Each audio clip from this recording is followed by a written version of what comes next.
Hi guys, it's me, Azara again, back with DK Uncovered. Hello guys. In today's video, we're talking about whether society has normalized invalidation. Yeah. So, according to the Cambridge University Dictionary, the verb to invalidate means to prove an opinion or argument to be wrong. Yeah. So, in terms of like the good and bad points about that, I'd say invalidation can be a good thing in terms of invalidating theories or scientific theories in order to get closer to the truth or a truth that you're trying to find out. So, for example, whether or not the earth is round or flat, by invalidating one theory and accepting the other one to be true, you get closer to the truth of finding out the shape of the earth. And I always focus on the negative side of it, right? But I think I feel like it's a bit wrong because the person might feel insulted by, like, the flat earth people. Sometimes people dismiss them too much. People don't even listen to their point of view, right? They tend to just always, like, I've seen it on YouTube channels, and even sometimes when I'm in a little debate, right, two people just going back and forth, and I always see that the people that believe in the globe, right, always seem to just dismiss them. Oh no, that's that. Mm-hmm. And I feel like it's a bit wrong. I mean, if you're looking on the emotional side of it, we'll get to that later on, right? So that's why I would say the invalidation is wrong completely. Okay. So, in terms of finding out about objective truth, right? Mm-hmm. Do you not agree that you have to pick flaws in somebody's logic and reasoning or theory in order to dismiss it completely? Yeah, but I get that. But then again, too, we've all been taught about the globe Earth in high school, and YouTube. You could see loads of videos about it. But then the people that believe in a flat Earth they make a lot of good points. It makes you kind of question it as well. I'm not saying I believe in a flat earth, and I'm not saying I believe in the globe earth. It could be anything. But I'm saying that they make a lot of good points. So for them to be dismissed like that, it's a bit insulting to them. Okay. Because, like, for example, when we talk about gravity, right, a lot of times the people that believe in a flat earth, they make a lot of good explanation more than the people that believe in the globe. The people that believe in the globe, they talk about the same explanation I've heard in high school to this day. So I'm not going to be explaining it to here, but you don't know, you could just check it out yourself. But that's why I feel like they feel being insulted for that. Yeah. In terms of, we were talking about earlier, emotional invalidation. Would you be able to give a bit of background on that? It's when someone's personal thoughts or feelings is being insulted or rejected, right? For example, people that believe in religion. Right, if someone that believes in someone that's from, is a Christian, is being insulted, is being kind of dismissed by someone that believes in Islam, right? It's a bit insulting because if I believed in something my whole life and that has shaped my life, for you to come in and tell me, right, and judge what I believe in and tell me it's wrong, or it kind of insult it a little bit, it will kind of hurt me emotionally, right? What do you think? I agree to a certain extent, but then could you not argue that just because you don't believe the same things as another person, just because that person's getting upset by your disbelief, that's their own personal problem? I understand that, but someone's personal thoughts about something, right? I get that. Okay, so just because you don't believe in it doesn't mean you should just dismiss what I believe in. And that's where I have a problem with it. You know what I mean? Like we're talking about language. If we could understand where you explain it. You know how to... In terms of, like, you've both got to understand what it is that you're talking about. So if you're talking about the differences between, like, different worldviews or religions, and somebody's talking about, let's say Islamic belief or Muslim beliefs or and another one is a Christian, for example, yeah, you're talking about two completely different religions, but it's under the topic of religion. So you have to be open-minded to a certain extent to be able to understand what the other person's talking about.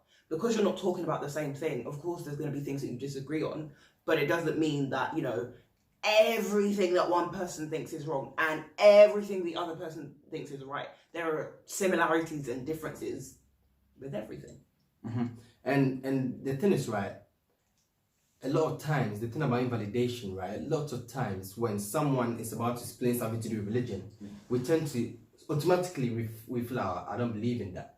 And so other side of our brain has been, you know, just shut down. I'm not going to listen to whatever this person is saying. And I think that's a little bit, that's what causes all this problem. But so if you could be open-minded about people's personal beliefs and his opinion, I feel like that will help you validate other people's opinion or just other people in general. Yeah, I definitely agree. Like, we were reading this blog post earlier from Self Love You or Blogspot. I think we'll try and link it. Yeah. And it gave examples of invalidating expressions, especially when it comes to like people's emotions and views and the way that they feel. Yeah. So we have a category here of ordering people to feel differently, saying things like, oh, cheer up, lighten up, get over it, stuff like that. Ordering people to look differently, like, oh, don't look so sad, why do you look so smug, don't make that face. Trying to make people feel guilty while invalidating them. So like, oh, I tried to help you, or at least I listened to what you had to say, or you're making everyone else feel miserable. That's insulting. Yeah. So in terms of like emotional invalidation, then what are your views on that? Do you think that could have like a large impact on? Yeah, for example, like we were talking about this earlier. Just wait, what was he saying about the look? What was he saying? We're ordering people to look differently, right? I forgot. Yeah. If someone is in a situation, right, a lot of times we've normalized this a lot. We always do that. When someone is in a bad situation, we'll be like, oh, don't look sad. I feel like it's a bit, I don't know, it's just a bit insulting, you know what I mean? To tell someone not to look sad. And at the same time, in a way too, I just feel like the person, you don't want to listen to it, what I'm trying to say. You don't want to see me. I know be someone in an emotional state is always a bad feeling, but I feel like it's the wrong time for you to be telling people these type of words, you know? Yeah, 100%. In terms of like, especially if someone's upset about something, like if they're like overly upset in your opinion or reacting in a way that you wouldn't react, like that's them. Like each to their own. Everybody feels different towards different things and feels different emotions to different extents. So if somebody's really, really upset about something that you wouldn't bat an eyelid to, that's them. If it bothers you, maybe ask why they're upset, get to the bottom of it. But I feel like a line has to be drawn between like, you know, looking out for your friend, finding out why they're upset. But then you shouldn't really go past that and tell them how to feel. I feel like normalize that too much, you know what I mean? Definitely. A lot of times, for example, when you're telling people, when someone is telling someone about their feeling and how they feel, people tend to listen to reply because they feel like, okay, I can help you, I can solve the problem quickly for you. And then we end up just making it even more worse. But obviously, society, like with these keywords, it's a normal words. There's a lot of it's a normal things we use on a daily basis. Your high school teacher must have said the same thing to you, your friends, your mom, your dad, everyone. And it's not their fault. It's just how people, you know, we all think it is. Like, you know what I mean? I never thought of this. I thought this was normal. You know what I mean? I've been in a situation where a family member has told me, oh, no one listens to me and all these things. Now, like, listen, it's just life. You know what I mean? But now this. Talking about this makes me feel like, it makes me see how the person felt on the inside. You know what I mean? So I just blanked out. I just forgot. I just blanked out. No, but in terms of like, yeah, it's so easy for us to say, oh, you're overreacting, or oh, you know, you're crying about this and there's so much else to cry about. But it's not really for you to say. And I feel like a lot of there's been a lot of talk about like people being oversensitive or being over emotional or overreacting to stuff, and yeah, to a certain extent there always will be that in every situation, but at the same time, like, if it's not you, then why is it bothering you? And it's even like weird to say that could be worse. Yeah, someone is in a bad situation, so why would you make them think about how worse it could be? I feel like that phrase could be used, I guess, to say like, oh, well, your situation isn't the worst, so look on the bright side, sort of thing. Like, in terms of, don't get yourself down about this. Like, you know, you can come through, but at the same time, yeah. So what if someone lost a family member?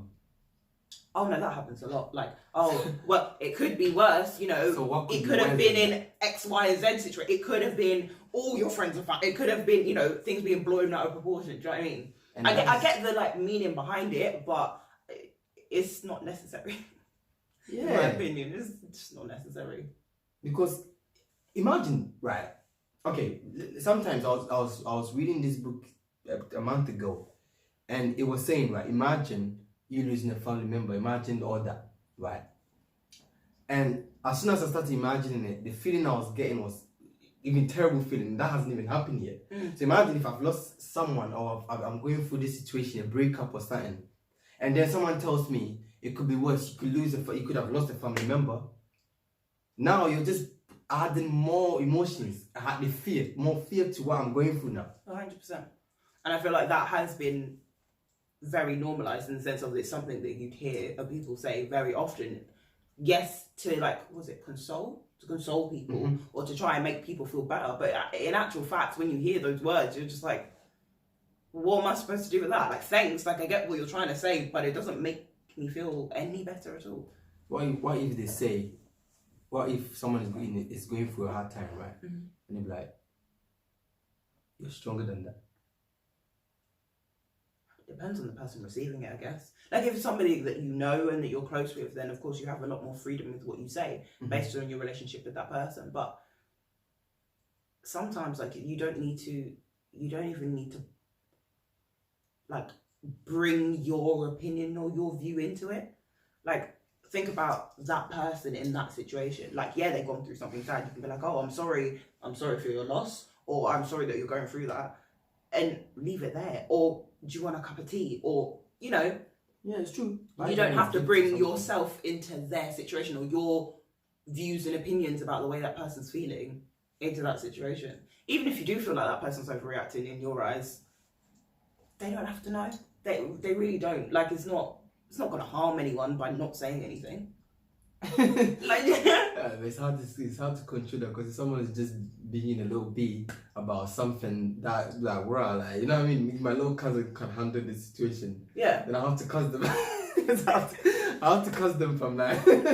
No, but then for me, like, if it's something like little or something, I feel like, oh, maybe you don't need to cry about it. Maybe then just move past that and be like, okay, try and encourage them to look on the bright side without saying, oh, well, look on the bright side, it could be that, you know?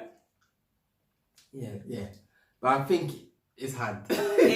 It's definitely hard. It's something that takes self-control, practice, definitely. But yeah, what do you guys think? Do you think society has normalized invalidation, or do you feel like, who cares? Like, I'm going to say what I'm going to say.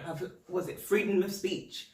I don't know. The only reason why you would say who cares is because you haven't really, and not gonna lie, you haven't really mastered patience, right?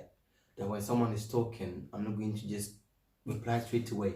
When someone is overreacting to certain things, I'm not going to say anything. When someone says something, right, like, I just blanked out. But you haven't, and self-control that we were talking about, you haven't mastered certain things, right? Because you've been conditioned in a certain way. That's why you feel like, who cares? But if you take a look deep inside you and just deep inside your environment, you realize, okay, I need to look into that, because I just did that as well. I just looked into, she told me this and I looked into it. And me personally, I've said certain things to my family members. I've said certain things to my family members that, you know, they were going through hard times at that time. I'm like, listen here, it's not important at this moment. Like, you know what I mean? Manner or those double words. So I feel like you should care. Yeah. So thank you for watching. We hope you enjoyed. Thank you guys. Let us know what you think. Comments. Subscribe to his channel because I don't have a channel to be subscribing to. But you can check out my blog, which will be linked below. Not that I've posted everything new since the last time, but we've got new updates coming. So whether she hasn't posted it new or anything, but the last one was good, so you might as well just check it out. It will benefit you. So you shouldn't be waiting for her to post something new. I'm being so deep today. Right? Just anyway, thank you guys. Thank you.